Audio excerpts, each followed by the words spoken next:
James Holmes's motive was examined for years in court, but no clear political or ideological reason was ever established. Prosecutors argued the attack was calculated and deliberate. Defense experts testified that he was suffering from schizophrenia and experiencing severe mental illness at the time. Holmes himself told a court-appointed psychiatrist that he wanted to kill a large number of people, describing feelings of isolation and distorted thinking. There was no manifesto released publicly outlining a broader cause. What emerged instead was a portrait of a young man whose mental state became central to the legal battle that followed. On July 20, 2012, just after 12:30 a.m., Holmes entered Theater 9 at the Century 16 Cinema in Aurora, Colorado, during a midnight screening of The Dark Knight Rises. According to trial evidence, he set off tear gas canisters and opened fire into the crowd. The shooting lasted minutes. When officers arrived, they found Holmes standing near his vehicle in the parking lot. He was arrested without exchanging gunfire. Inside the theater, 12 people had been killed. 70 others were injured, including 58 who were shot. Investigators quickly uncovered the scale of preparation. Holmes had legally purchased multiple firearms and thousands of rounds of ammunition in the weeks before the attack. His apartment was rigged with improvised incendiary devices designed to detonate when someone entered. Authorities evacuated the building and neighboring units before bomb technicians dismantled the setup. The level of planning became a key point for prosecutors arguing deliberation. Holmes was charged with 165 counts, including 2 counts of first-degree murder per victim under Colorado's alternative theories of deliberate intent and extreme indifference, along with 140 counts of attempted murder and explosives charges. In April 2013, Arapahoe County District Attorney George Brockler formally announced that prosecutors would seek the death penalty. Then came the first major strategic pivot. In May 2013, Holmes offered to plead guilty in exchange for life in prison without parole. The proposal would have guaranteed permanent incarceration and avoided a lengthy trial. It would also have removed the possibility of execution. Prosecutors rejected the offer. The rejection carried risk. Colorado law required a unanimous jury decision for a death sentence. If even one juror declined, the sentence would automatically become life without parole. By refusing the plea, prosecutors kept the possibility of execution alive, but they also committed to proving not only guilt, but unanimity. Holmes pleaded not guilty by reason of insanity. The trial began on April 27, 2015, in Arapahoe County District Court. Jury selection took months due to the scale of publicity. During the guilt phase, prosecutors presented surveillance footage, forensic evidence, and testimony from survivors. They argued the attack was methodical and intentional. Defense attorneys did not dispute that Holmes carried out the shooting. Instead, they focused on his mental state, presenting expert testimony that he was suffering from schizophrenia and experiencing psychosis. On July 16, 2015, the jury rejected the insanity defense. Holmes was found guilty on all counts. The case then moved into the penalty phase. Jurors heard additional testimony, including victim impact statements and further mental health evaluations. Prosecutors argued that the magnitude and premeditation of the crime warranted death. Defense attorneys emphasized psychiatric findings and argued that severe mental illness should weigh against execution. After days of deliberation, on August 7, 2015, the jury announced it could not reach a unanimous decision. At least one juror voted against the death penalty. Under state law at the time, that single vote resulted in life without parole. The plea offer rejected 2 years earlier had effectively become the outcome. On August 26, 2015, the judge sentenced Holmes to 12 consecutive life sentences, one for each person killed, plus 3,318 additional years for attempted murder and explosives convictions. The extended years reflected mandatory consecutive sentencing for each surviving victim. Holmes was initially held in Colorado State Prison.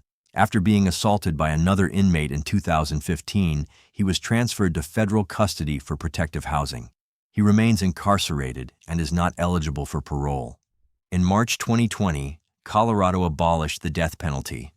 The repeal applied prospectively and commuted the sentences of the remaining death row inmates at that time. Holmes's sentence was unaffected because the jury had already imposed life without parole in 2015. Before we proceed to the next case, please take a moment to support my channel by hitting the like and subscribe buttons. Thank you. In the second case, the murders began in 1982. On July 15th of that year, several bodies were found in or near the Green River in King County, Washington. The victims were young women, many of whom were vulnerable and working along Pacific Highway South near Seattle. The King County Sheriff's Office formed a task force. Over time, it became one of the largest serial murder investigations in United States history. For years, the killer's identity remained unknown. Detectives searched forests, riverbanks, and remote dumping grounds across King County. Hundreds of tips were reviewed. Thousands of pieces of evidence were cataloged. The investigation spanned the 1980s and into the 1990s, with families waiting for answers that never came. Gary Leon Ridgway was involved in the investigation from the outset. He was interviewed by the police in 1983. In 1984, he took and passed a polygraph examination. At that time, investigators did not have enough physical evidence to file charges. The killings continued. The breakthrough came nearly 2 decades later. Biological evidence collected in the 1980s had been preserved. By 2001, advancements in DNA testing allowed forensic scientists to re-examine those samples using improved analytical methods. The new testing linked Ridgway to multiple victims. There was another layer of forensic evidence that strengthened the case. Investigators had recovered microscopic spray paint particles from some victims' clothing. Laboratory analysis identified them as DuPont Imron paint. Ridgway worked as a truck painter at the Kenworth plant in Renton, Washington, where that type of industrial paint was used. The rare paint microspheres provided a physical connection between his workplace and the victims. On November 30, 2001, Gary Ridgway was arrested as he was leaving work for the day at the Kenworth facility. He was taken into custody without incident. He was charged with aggravated first-degree murder. At that time, Washington state permitted capital punishment, and prosecutors announced they would seek the death penalty. The presence of the death penalty shaped what happened next. In 2003, King County prosecutor Norm Malling reached a plea agreement with Ridgway. The state agreed not to pursue execution if Ridgway provided full confessions and helped locate victims' remains. The agreement required detailed admissions and cooperation with ongoing recovery efforts. On November 5, 2003, Ridgway pleaded guilty to 48 counts of aggravated first-degree murder. In court, he admitted targeting women he believed would not be quickly reported missing. He described strangling them and leaving their bodies in wooded areas and remote locations across King, Pierce, and Snohomish counties. During interviews and plea proceedings, he stated that the number of women he killed exceeded the counts charged. He has confessed to as many as 71 murders and has suggested the total could be closer to 80. Law enforcement officials have publicly stated they believe the number is higher than 49. However, only 49 murders are formally established through guilty pleas and conviction. On December 18, 2003, he was sentenced to 48 consecutive life sentences without the possibility of parole. In addition, the court imposed 480 years, 10 years for each count of tampering with evidence to run consecutively. The combined sentences ensure he will remain incarcerated for the rest of his life. In 2011, after additional remains were identified through forensic testing, Ridgway pleaded guilty to the murder of Deborah Bonner. He received another life sentence, bringing the total to 49 life terms. He is incarcerated at the Washington State Penitentiary in Walla Walla, Washington. The case has continued to evolve even decades later. In late 2023 and early 2024, investigative genetic genealogy led to the identification of 2 previously unidentified victims, long referred to as Jane Does. Bones 17 was identified as Lori Ann Razpotnik. Bones 20 was identified as Tammy Lyles. These identifications were announced by the King County Sheriff's Office and were made possible by advances in forensic DNA comparison using family genealogy databases. These developments clarified identities within the case but did not change the number of convictions. Washington State abolished the death penalty in 2018 after a ruling by the Washington Supreme Court declared it unconstitutional under the state constitution. However, in 2003, capital punishment was legally enforceable. It was a central leverage point in the plea negotiations that resulted in Ridgway's confessions. We move quickly to the third case. December 12, 2003. On that winter evening in Bridgewater, New Jersey, police officers arrested Charles Cullen, a registered nurse who would soon admit to killing patients inside the hospitals where he worked. The arrest followed weeks of quiet investigation into unexplained deaths at Somerset Medical Center. What began as abnormal lab results had turned into one of the most disturbing medical murder cases in American history. The investigation at Somerset Medical Center had intensified in the fall of 2003. Hospital administrators noticed something troubling. Patients who were not terminal were suddenly suffering cardiac arrest. Toxicology reports revealed elevated, and in some cases lethal, levels of digoxin. Digoxin is a heart medication. When prescribed properly, it regulates rhythm. In high doses, it can stop the heart. One of the deaths that triggered deeper scrutiny was that of Reverend Florian Gall, who died on October 11, 2003. Post-mortem testing showed toxic levels of digoxin in his bloodstream. Administrators began reviewing electronic medication dispensing logs. Modern hospital systems record which nurse accesses medication cabinets and at what time. When those timestamps were compared with patient deterioration, one name repeatedly appeared: Charles Cullen. Hospital officials contacted the New Jersey State Police. Detectives examined dispensing records, patient charts, and shift schedules. The pattern persisted. Cullen had accessed medications without corresponding physician orders. Those entries often preceded sudden medical emergencies. A colleague, Nurse Amy Loughran, agreed to assist investigators. She had grown concerned and cooperated by wearing a recording device during conversations with Cullen. One of those conversations took place at a diner. In real life, the exchange lasted nearly 3 hours. During that recorded discussion, Cullen made statements indicating he had administered lethal doses of medication. He suggested he believed he was preventing suffering. There was no documented evidence that the patients he targeted had requested such action. On December 12, 2003, police arrested him without incident. The arrest exposed a much longer history. Cullen had begun working as a nurse in 1988 after serving in the United States Navy. Over the next 16 years, he worked at least 10 healthcare facilities in New Jersey and Pennsylvania. At several of those institutions, unusual patient deaths or medication discrepancies had raised internal concerns. In some cases, he was quietly asked to resign. In others, he left under ambiguous circumstances. There was no coordinated interstate system at the time requiring hospitals to share suspicions broadly with regulators or future employers.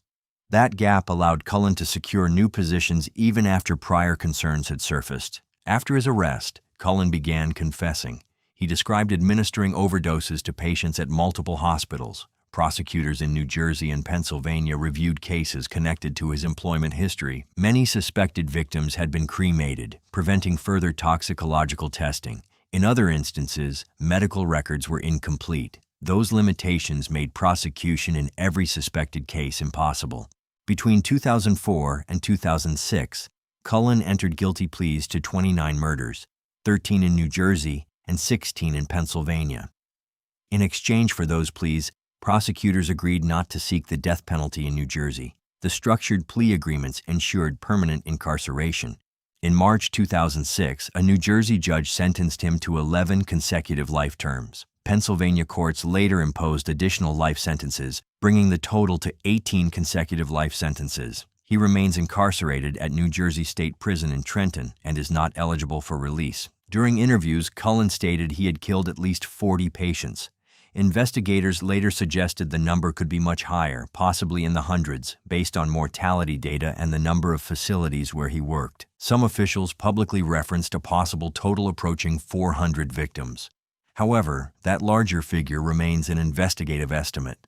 Only the 29 murders to which he pled guilty were formally established in court. Public awareness of the case expanded with the publication of The Good Nurse in 2013, written by journalist Charles Graeber. The book detailed the systemic failures that allowed Cullen to move between hospitals and highlighted the role of Amy Loughran in assisting investigators. The case was later adapted into the 2022 film The Good Nurse, though several elements were dramatized. The patients shown in the film are fictional composites. Amy Loughran's medical condition was serious but managed with a pacemaker and medication. She did not require a transplant as depicted. Her children never met Cullen. The investigative timeline was compressed for narrative pacing, and the diner conversation was shortened dramatically from its actual 3-hour duration. Beyond the individual crimes, the case exposed institutional weaknesses. Some hospitals had concerns, but allowed him to resign quietly. Neutral employment references were sometimes provided instead of formal reporting to licensing authorities. After the case, New Jersey strengthened reporting requirements for healthcare facilities, aiming to prevent similar gaps in oversight. The confirmed record remains precise where evidence allowed certainty. Arrested December 12, 2003. Guilty pleas entered between 2004 and 2006. 29 murders formally acknowledged. 18 consecutive life sentences imposed. A hospital is meant to be a place of care. In this case, electronic medication logs and careful data analysis were what finally stopped the harm. The legal proceedings are complete. The full number of victims may never be conclusively known. Charles Cullen will remain in prison for the rest of his life. Please remember to tap on the like and subscribe buttons. I'd really appreciate the support. Now to the fourth case. Santa Cruz, California, in the early 1970s, was a coastal college town where hitchhiking was common, and the University of California campus stretched through wooded hills. Between May 1972 and April 1973, a series of murders moved through that landscape. The man responsible was Edmund Kemper. By the time he surrendered, 8 people were dead. 6 were young women he picked up while they were hitchhiking. 2 were family members he had killed years earlier. Court records, parole transcripts, and contemporary reporting confirm the timeline. The first killings occurred nearly a decade earlier. On August 27, 1964, in North Fork, California, 15-year-old Kemper shot and killed his paternal grandparents, Maud Matilda Huey and Edmund Emil Kemper II. According to documented accounts and Kemper's own later interviews, he shot his grandmother first, reportedly following an argument inside the home. He then waited for his grandfather to return from grocery shopping and shot him in the driveway. He was arrested and evaluated by court-appointed psychiatrists. At the time, he was diagnosed with paranoid schizophrenia and committed to Atascadero State Hospital, a maximum-security psychiatric facility. Years later, Kemper claimed he exaggerated or fabricated symptoms, including auditory hallucinations, to ensure he would be sent to a hospital rather than a conventional prison. However, psychiatric professionals have since debated whether he was fully malingering or whether his intelligence allowed him to manipulate evaluators while still exhibiting a genuine personality disorder. The historical record confirms the diagnosis at the time and his eventual release in 1969 after doctors determined he no longer displayed active psychosis. At age 21, he was released. He moved to Santa Cruz to live near his mother, Clarnell Strandberg Kemper, who worked at the University of California, Santa Cruz. Through her employment, he obtained a UCSC parking sticker. This detail appears consistently in investigative summaries and interviews.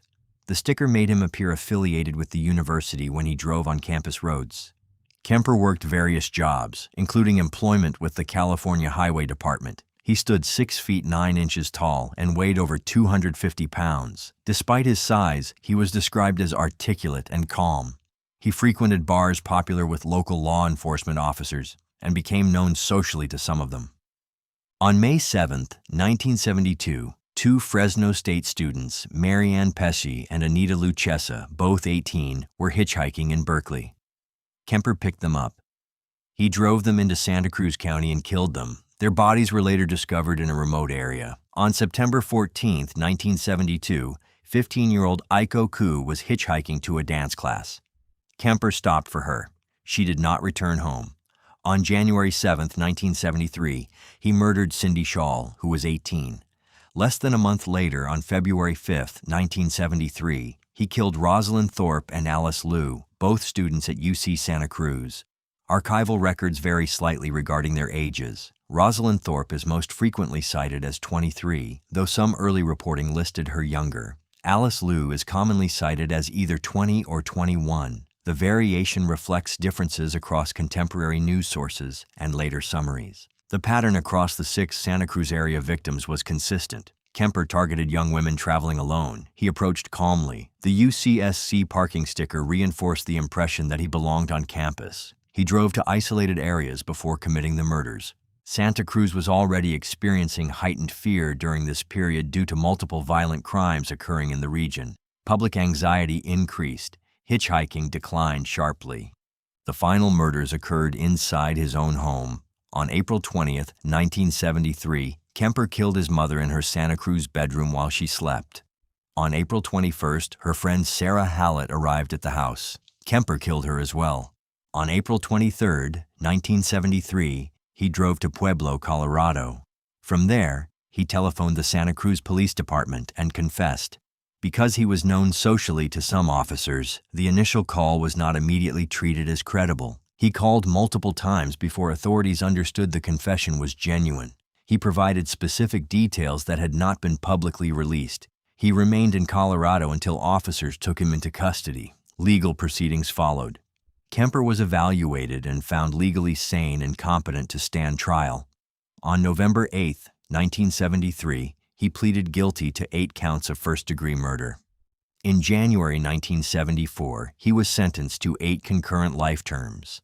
Under California law at the time, life imprisonment included the possibility of parole after a minimum term, subject to review by the Board of Parole hearings. Over the decades, Kemper has appeared before the parole board multiple times. As of July 2024, he was denied parole for the 12th time. According to reports from that hearing, a psychiatric evaluation determined he remained at high risk for reoffending.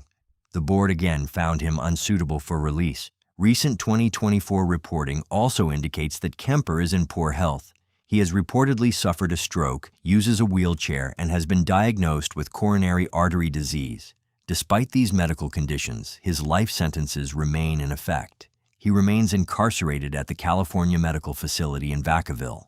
The 5th case, Hyde, Greater Manchester, England, a quiet town where families trusted their local doctor for decades. From a surgery at 41 Hyde Road, Harold Shipman built a reputation as a dependable general practitioner.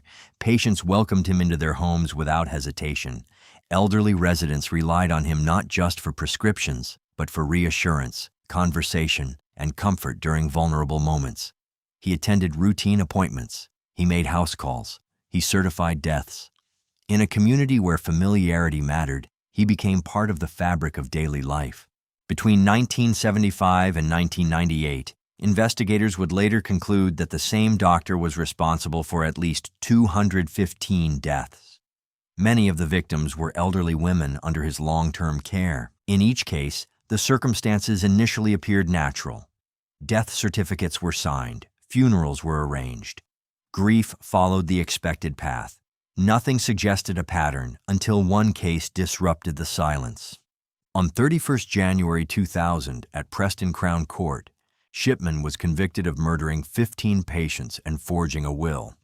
The prosecution had focused on specific, provable cases between 1995 and 1998.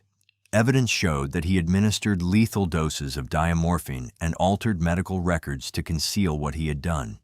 He received life imprisonment with a whole life tariff, meaning he would never be released. On 13th January 2004, he died by suicide inside HM Prison Wakefield, one day before his 58th birthday. But after the conviction, a deeper conflict emerged, not in the courtroom, but among the families left behind. The verdict did not feel complete for some relatives. They believed the only true justice would have been execution. They argued that the scale of the crimes, carried out by a trusted physician inside private homes, demanded the most severe punishment available. These were not strangers harmed in random acts. These were patients who had placed trust in their doctor. Families described learning, sometimes years later, that what they had accepted as peaceful deaths were in fact deliberate killings. They revisited hospital visits in their minds. They questioned final conversations. They attended funerals without knowing the truth. For them, life imprisonment, even without parole, felt insufficient when weighed against the number of lives lost. Others saw justice differently. The United Kingdom abolished the death penalty for murder in 1965. By the time Shipman was arrested on 7 September 1998, capital punishment was no longer part of British law. Some families accepted that legal reality and did not wish for its return. They said they did not want the state to respond to killing with another killing. They wanted something else. They wanted answers, clear, documented explanations of how one doctor had been able to operate undetected for more than 2 decades. They wanted the system examined. They wanted oversight strengthened. They wanted safeguards so no other practitioner could exploit trust in the same way. The divide sharpened during the investigation that began in 1998 after the death of 81-year-old Kathleen Grundy. Shipman stated she had died of natural causes, but when a will surfaced, leaving nearly £400,000 to him, her daughter, Angela Woodruff, a solicitor, challenged it. The document was proven to be forged. Grundy's body was exhumed. Toxicology revealed high levels of diamorphine in her system. That discovery exposed a wider pattern. It forced authorities to re-examine other deaths certified by Shipman. What had once appeared routine began to look systematic. The Shipman Inquiry, chaired by Dame Janet Smith, published a series of reports between 2002 and 2005. After reviewing thousands of cases, it concluded he had killed at least 215 patients, with the possibility of additional victims beyond that confirmed figure. The inquiry examined regulatory oversight, prescribing practices, and professional accountability. It recommended reforms in how deaths are reviewed and how controlled drugs are monitored across the United Kingdom. New systems for medical examiners and tighter certification processes were introduced. Those reforms became the real measure of justice for some families. They believed that preventing future harm honored their loved ones more than any harsher sentence could. On to the 6th case. Samuel Little confessed to 93 murders committed between 1970 and 2005. He was convicted in Los Angeles County in 2014 and sentenced on January 7, 2015, to 3 consecutive life sentences without the possibility of parole. He died in prison on December 30, 2020. Starting with the murder of Carol Alford and the forensic timeline that finally connected her death to a man who had spent decades evading accountability. On July 13, 1987, 41-year-old Carol Alford was found dead in an alley in South Los Angeles. The autopsy determined she had been strangled. There were no cooperating witnesses who could identify a suspect. Biological evidence was collected, documented, and preserved. But in 1987, DNA profiling was not yet widely available for routine homicide work. Her case went cold. 2 other women were killed in Los Angeles County during the same era, Guadalupe Apodaca in September 1987 and Audrey Nelson in August 1989. Both had also been strangled. Like Alford's case, evidence was preserved. For years, the files remained open but inactive. Then, in September 2012, Samuel Little was arrested at a homeless shelter in Louisville, Kentucky on a narcotics charge. His DNA was collected and entered into CODIS. The first confirmed DNA hits linked him to the murders of Audrey Nelson and Guadalupe Apodaca. Those matches were established before he was transported to California. Only after Little was in custody did investigators confirm the additional DNA link to Carol Alford's 1987 murder. That match solidified the triad of Los Angeles cases that would move forward to trial. By 2013, Los Angeles detectives had enough evidence to file charges. On September 2, 2014, a jury in the Los Angeles County Superior Court convicted Samuel Little of 3 counts of first-degree murder: Carol Alford, Guadalupe Apodaca, and Audrey Nelson. The prosecution's case relied heavily on preserved biological evidence. DNA technology, unavailable in practical form during the original investigations, became the central pillar decades later. On January 7, 2015, the court sentenced him to 3 consecutive life terms without parole. For Carol Alford, justice came 27 years after her death. But the case did not end in Los Angeles. In 2018, while incarcerated, Samuel Little began speaking extensively with investigators from the Texas Department of Public Safety. Texas Rangers conducted recorded interviews spanning months. Little described killings in multiple states. He provided approximate locations, timelines, and personal details about victims. He created hand-drawn portraits of women he said he killed. Investigators began cross-referencing his accounts with cold case files nationwide. On October 6, 2019, the FBI publicly confirmed that Little had confessed to 93 murders. As of that announcement, and in updates since, at least 60 of those confessions have been verified through independent corroboration. The victims spanned more than 3 decades. Many were killed in the 1970s and 1980s. Some deaths had initially been ruled overdoses or undetermined causes. Others had been misclassified due to limited forensic tools at the time. Carol Alford's case represents the forensic turning point, not because it was the first match, but because it became part of the trio that secured the 2014 conviction.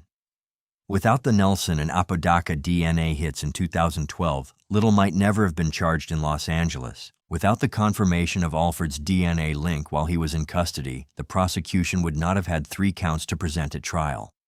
The order reflects the reality of forensic investigation: incremental confirmation, not instant revelation. Samuel Little remained incarcerated until his death on December 30, 2020, at age 80. The California Department of Corrections and Rehabilitation confirmed he died in a California prison hospital while serving life sentences. He was never tried for the majority of the murders he confessed to.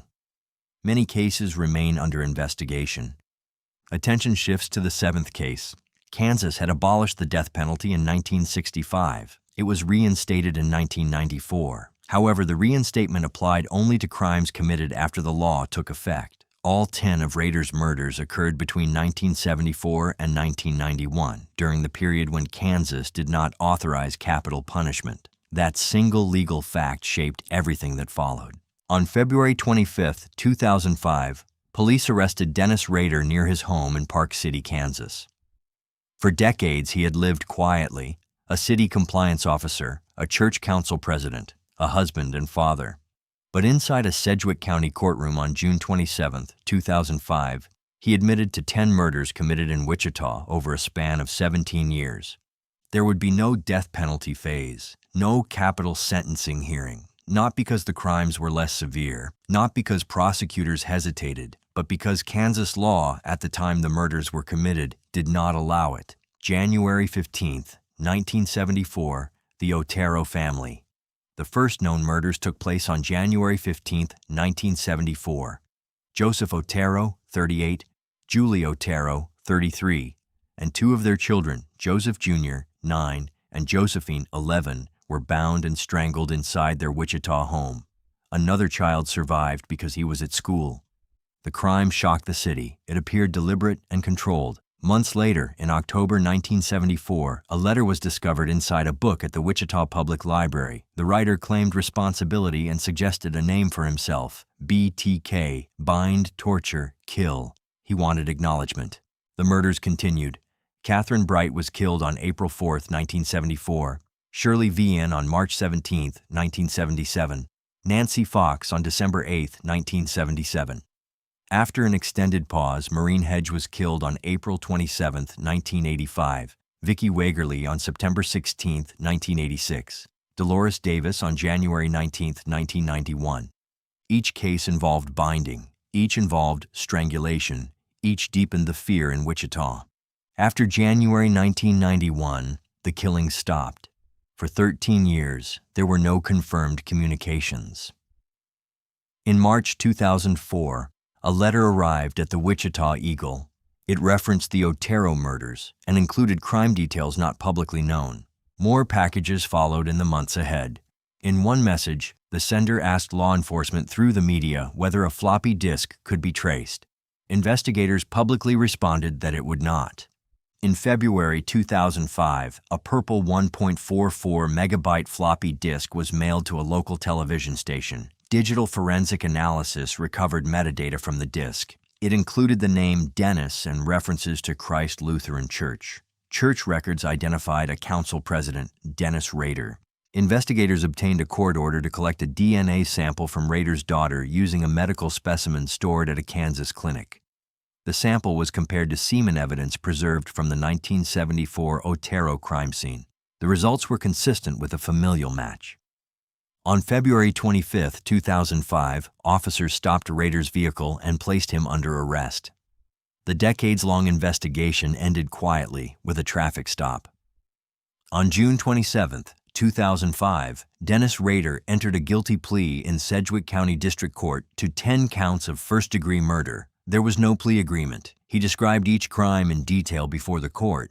The sentencing occurred on August 18, 2005. Judge Gregory Waller imposed 10 consecutive life sentences. Under Kansas law, Rader must serve a minimum of 175 years before becoming eligible for parole. The 8 case. The courtroom in Anchorage was quiet on February 27, 1984. Robert Hansen stood before a judge and entered his plea. He spoke plainly. He admitted to 4 counts of first-degree murder and 1 count of kidnapping. There was no trial filled with weeks of testimony. No jury deliberation stretched into the night. The agreement had already been negotiated. The outcome was set. The sentence imposed totaled 461 years in prison, life plus 241 years. It was structured to ensure he would never leave custody. There would be no parole, no release date, no possibility of freedom. That moment in court marked the legal end of one of the most extensive serial murder investigations in Alaska's history. Yet the crimes that brought Hansen to that courtroom had taken place over more than a decade. They stretched back to the early 1970s and occurred quietly, often far from public view. Robert Hansen was a bakery owner in Anchorage. He was married and had children. He operated Hansen's Bakery and was known locally as a hard-working businessman. Customers saw him as disciplined and focused. He hunted in his spare time and was considered an experienced outdoorsman. On the surface, he lived what appeared to be a conventional life. But between 1971 and 1983, he abducted, assaulted, and killed women in and around Anchorage. He later confessed to 17 murders. Despite his admissions and cooperation, only 12 of those victims' bodies have ever been recovered. His history with violence did not begin in Alaska. In the early 1960s, while living in Iowa, he was convicted of assault with intent to rape. That conviction resulted in imprisonment. After moving to Alaska, Hansen continued to encounter law enforcement. In 1972, he was arrested for abducting and assaulting a housewife in Anchorage. Around that same period, he was convicted of theft, including stealing a chainsaw. He served time in Alaska's prison system. After his release, he returned to Anchorage and resumed operating his bakery. Over time, he rebuilt his public reputation and maintained his identity as a quiet businessman and avid hunter. Throughout the late 1970s and early 1980s, women connected to Anchorage's sex trade began disappearing. Many of them were young. Some had histories of transient living. Several were later found dead in remote areas outside the city. The geographic isolation of Alaska complicated investigations. The terrain was vast. Gravel bars, wooded areas, and riverbeds could conceal evidence for long periods. In multiple cases, shell casings recovered at crime scenes were eventually matched through ballistics testing to a Ruger Mini 14 rifle owned by Hansen. Hansen also owned a Piper Super Cub aircraft. In Alaska, such planes are commonly used to access remote areas that cannot be reached easily by road.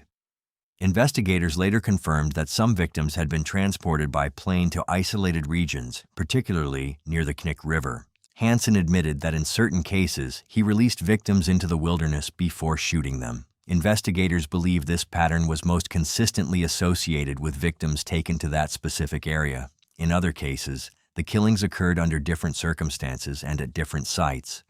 For years, the disappearances did not initially point to a single suspect. Many victims were vulnerable women whose cases did not always receive immediate, sustained public attention. But the pattern gradually became clearer to law enforcement as similarities in evidence began to surface. The investigation shifted decisively on June 13, 1983. 17-year-old Cindy Paulson escaped from Hansen's custody after being abducted and restrained at his home. She managed to flee while still handcuffed and flagged down a passing driver. She told police that Hansen had assaulted her and intended to fly her to a remote location. Her account included details that aligned with evidence emerging from unsolved homicide cases. Unlike previous victims, she survived to provide a direct identification. On October 27, 1983, police executed a search warrant at Hansen's residence. During the search, investigators discovered a map marked with small X symbols. Those marks corresponded to burial sites connected to missing women. Accounts vary slightly regarding where exactly the map was concealed.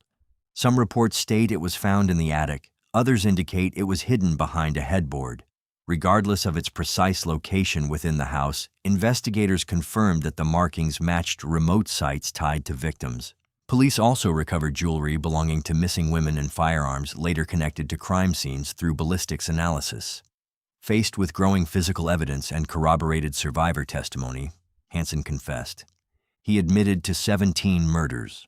As part of his cooperation, he led authorities to several remote burial locations.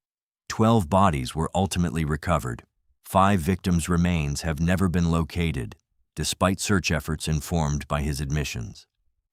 At the time of Hansen's prosecution, Alaska had abolished the death penalty. The state repealed capital punishment in 1957. That meant execution was not a sentencing option under state law. The plea agreement avoided multiple lengthy trials and secured Hansen's cooperation in identifying burial sites.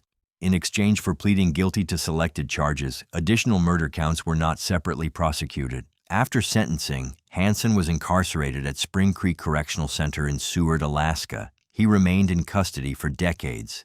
In 2014, due to declining health, he was transferred to Anchorage Correctional Complex for medical treatment. He died on August 21, 2014, at the age of 75. The 9th case follows next. The public often remembers 24 February 1994, the day police executed a search warrant at 25 Cromwell Street in Gloucester and began excavating the property. That date marked the visible turning point. But the investigation into the West family had already been underway for years. By 1992, Gloucestershire police were actively investigating allegations of child sexual abuse within the West household, concerns raised by the couple's children, along with unresolved questions surrounding the disappearance of 16-year-old Heather West, who had vanished in June 1987, kept the family under scrutiny. The February 1994 warrant was not a random inspection. It followed months of inquiry, interviews, and mounting suspicion.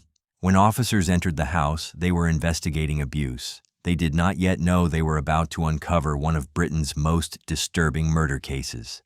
Excavations in March 1994 revealed the remains of Heather West buried in the garden. Further searches uncovered additional bodies concealed beneath the cellar floor and elsewhere on the property. The focus of the investigation shifted immediately. What began as an abuse inquiry became a homicide investigation spanning decades. Rosemary West was eventually convicted on the 22nd of November 1995 of murdering 10 young women and girls. She received 10 life sentences and later a whole life tariff, ensuring she would never be released. The United Kingdom had abolished the death penalty for murder in 1965, making life imprisonment the maximum available punishment. Her convictions covered murders committed between 1973 and 1987. The victims were Heather West, Charmaine West, Allison Chambers, Linda Guff, Carol Ann Cooper, Lucy Partington, Juanita Mott, Shirley Hubbard, Therese Siegenthaler, and Catherine Bernadette Rena Costello. Collectively, Rosemary and her husband, Fred West, are linked to at least 12 victims. Anne McFall, murdered in 1967 while 8 months pregnant, was one of Fred West's earliest known victims. He claimed sole responsibility for her killing. Rena Costello, killed in 1971, was also part of the broader history connected to the couple. Legally, however, Rosemary West was convicted of 10 murders. Fred West was charged in 1994 but died by suicide at HM Prison Birmingham on the 1st of January 1995 before his trial began. His death meant Rosemary would face the jury alone. Rosemary West's trial opened in October 1995 at Winchester Crown Court. Over nearly 7 weeks, jurors heard forensic evidence, witness testimony from surviving family members, and detailed accounts of the atmosphere inside 25 Cromwell Street. The prosecution argued she was an active participant in abuse and murder. The defense maintained that Fred West had acted alone. On 22 November 1995, the jury returned guilty verdicts on all 10 counts. She was sentenced to life imprisonment.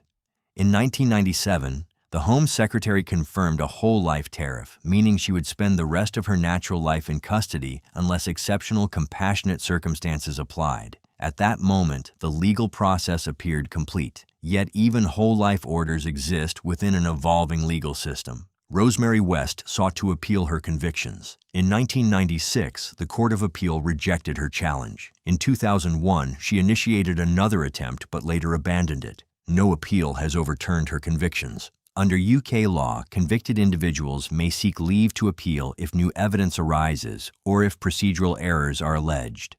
The Criminal Cases Review Commission, established in 1997, can review potential miscarriages of justice. Rosemary West's case has not been referred back to the Court of Appeal. In 2013, the European Court of Human Rights ruled that life sentences must include a review mechanism. UK courts clarified that compassionate release provisions satisfied this requirement. Whole life tariffs, therefore, remain lawful, but they are not entirely beyond review in theory. Rosemary West's sentence remains unchanged. In 1996, 25 Cromwell Street was demolished by local authorities. The decision was intended to prevent the property from becoming a site of ongoing attention. The building no longer stands. A public footpath now occupies the location. Rosemary West remains incarcerated at HM Prison New Hall in West Yorkshire. She has now spent nearly 3 decades in custody and continues to maintain her innocence. The 10th case. Justice in the United States depends on geography. The same category of crime can produce radically different sentencing outcomes depending entirely on the state where it is prosecuted. Legislatures define punishment through statutory codes. Governors approve or veto those statutes. State Supreme Courts interpret them. Trial judges apply them. Juries operate within those boundaries. When a crime remains within a single state and does not trigger a federal statute, federal prosecutors generally have no role. That structure means the maximum possible penalty is determined before a jury is ever selected. It is determined by where the crime occurred. Justice varies by map. This framework becomes clear when examining the case of Jeffrey Dahmer. Dahmer murdered 17 males between June 18, 1978 and July 19, 1991. 16 of those murders took place in Wisconsin. One occurred in Ohio. He was arrested on July 22, 1991, after Tracy Edwards escaped from his Milwaukee apartment while wearing one handcuff and alerted police officers. When officers entered apartment 213 at the Oxford Apartments, they discovered photographic evidence of dismembered bodies. A search revealed human remains stored in the refrigerator and freezer, along with preserved skulls and other evidence. Those discoveries led to multiple homicide charges under Wisconsin law. Dahmer's prosecution proceeded entirely within the Wisconsin state court system for the 15 murders charged there. His trial began on January 30, 1992, in Milwaukee County Circuit Court. He entered pleas of guilty but insane to 15 counts of first-degree intentional homicide. Because he had already confessed to investigators, the prosecution did not need to prove identity or intent in the traditional sense. The key legal question was criminal responsibility. Under Wisconsin law, a defendant could avoid criminal liability if he proved that, due to mental disease or defect, he lacked substantial capacity to appreciate the wrongfulness of his conduct. That was the focus of the trial. Over the course of several weeks, psychiatrists for both the prosecution and the defense testified. The jury was tasked with determining whether Dahmer met Wisconsin's legal definition of insanity at the time of the murders. On February 15, 1992, the jury rejected the insanity defense. That verdict meant Dahmer was criminally responsible under state law. 2 days later, on February 17, 1992, Milwaukee County Circuit Judge Lawrence Graham imposed 15 consecutive life sentences. Wisconsin had abolished the death penalty in 1853. By the time of Dahmer's sentencing, capital punishment had not been available in the state for well over a century. The statutory penalty for first-degree intentional homicide was life imprisonment. There was no legal pathway to execution, regardless of the number of victims or the severity of the crimes. Because the life sentences were ordered to run consecutively, the court calculated parole ineligibility periods that, when added together, totaled 957 years. That number was widely reported and became shorthand for the severity of the punishment. However, it was not a literal 957-year term in the conventional sense. It reflected cumulative parole eligibility calculations attached to consecutive life sentences. Legally, Dahmer received life imprisonment on each count.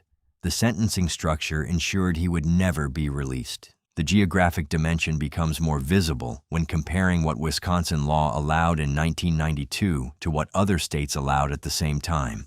In states that retained capital punishment, prosecutors could seek the death penalty for multiple murders if statutory aggravating factors were met. In Wisconsin, that option did not exist. The legislature had removed it from the criminal code long before Dahmer's crimes occurred. That legislative choice shaped the ceiling of punishment available to the court. In May 1992, Dahmer was transported to Ohio to resolve the 1978 murder of Stephen Hicks.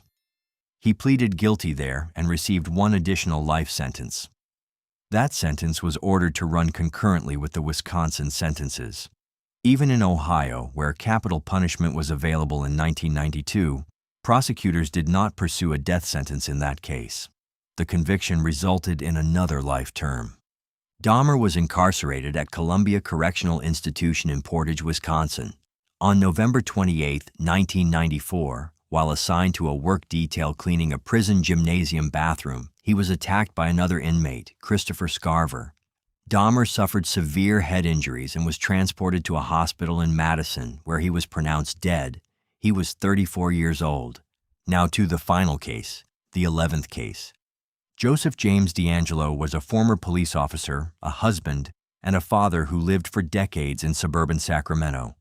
At the same time, investigators would later determine that between 1974 and 1986, he committed a series of burglaries, sexual assaults, kidnappings, and murders across California. For years, those crimes were investigated under different names: the Visalia ransacker, the East Area rapist, and the original Night Stalker.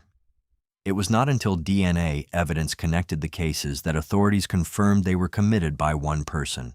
The timeline begins in Visalia, California. Between 1974 and 1975, a burglar known as the Visalia ransacker committed dozens of break-ins. On February 1, 1975, during an attempted abduction, Claude Snelling was shot and killed.